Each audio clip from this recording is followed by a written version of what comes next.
When you or your child gets a bacterial infection today, you go to a pharmacy and get a bottle of pills without a second thought.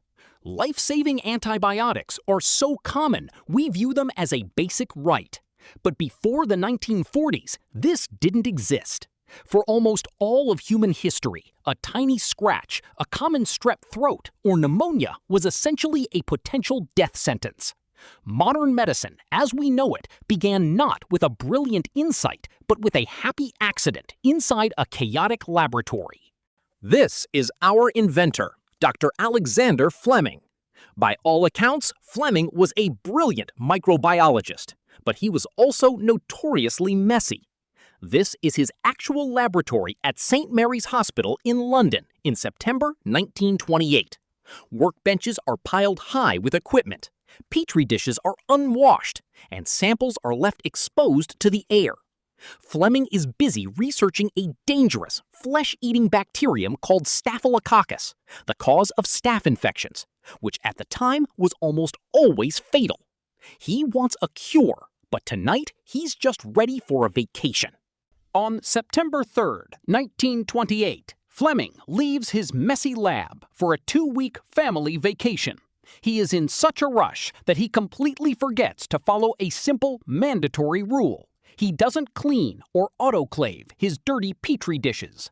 He leaves dozens of dishes, some still swimming with living, dangerous staph bacteria, piled high in a corner of his workbench. As Fleming relaxes, his contaminated lab sits empty, silent, and exposed.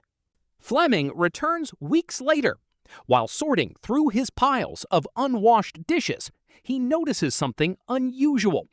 He picks up a contaminated Petri dish and prepares to wash it.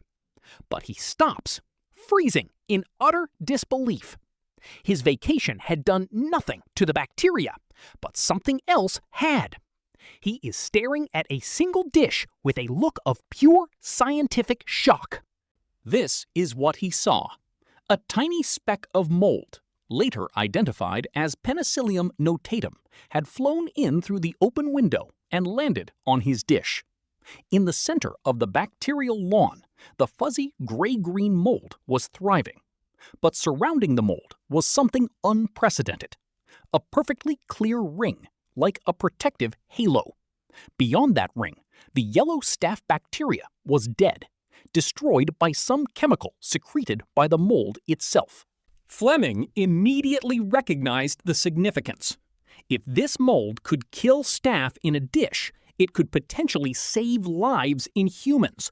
He spent the next year cultivating the Penicillium mold, collecting the crude yellow mold juice. He found it incredibly potent at killing bacteria. However, there was a major scientific problem. The extract was unstable. It lost all its strength in just a few days, and Fleming, not a chemist, couldn't figure out how to purify it or mass-produce it. He eventually published his findings and moved on. For 10 long years, Fleming's groundbreaking paper sat untouched, gathering dust in a library. It seemed his discovery would remain a minor curiosity. Meanwhile, the dark clouds of World War II were gathering.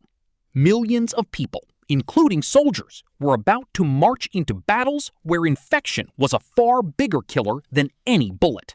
Humanity desperately needed a miracle, and the cure was sitting right there, waiting on a dusty shelf.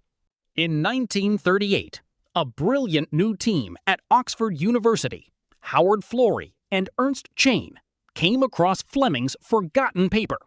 Florey, an Australian, was a tough, practical pathologist. Chain, a brilliant biochemist and a Jewish refugee who fled Nazi Germany, provided the chemical genius Fleming lacked. Recognizing the extreme urgency, they assemble a team of young researchers to stable and purify the world's most unstable drug. Their task was an engineering nightmare. They had to grow hundreds of liters of the temperamental Penicillium mold juice just to get a few milligrams of purified powder. Because resources were scarce during the war, their lab was a chaotic, creative engineering puzzle. They used everything they could find: countless milk bottles, bedpans, bath tubs. Any container was transformed into a mold incubator, fighting a frantic battle against time and chemical instability. Finally, on February 12, 1941, they were ready for the first human trial. The patient was Albert Alexander, a policeman who was literally dying from a horrific staph infection caused by scratching his face on a rose bush. The team hesitantly administered their precious, crude penicillin extract. The result was an immediate, stunning miracle. Albert's fever vanished, his color returned, and the fatal infection began to recede. After that victory, the rest is history. Chain and Fleury finalized the mass production techniques, and by 1945, enough penicillin was produced to treat every soldier in the Allied armies. Fleming's original messy mistake had been transformed into a miracle drug. In 1945, Alexander Fleming, along with Chain and Fleury, received the Nobel Prize.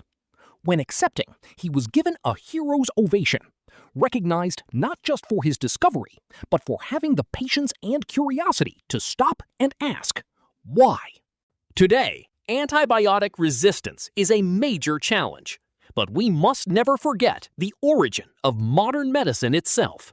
A billion-dollar global industry and the salvation of countless lives all started because one angry scientist in 1928, already busy and tired, decided to go on vacation and forgot to wash his dirty dishes. Sometimes great discoveries are just the perfect serving of revenge, born from the ultimate accidental genius.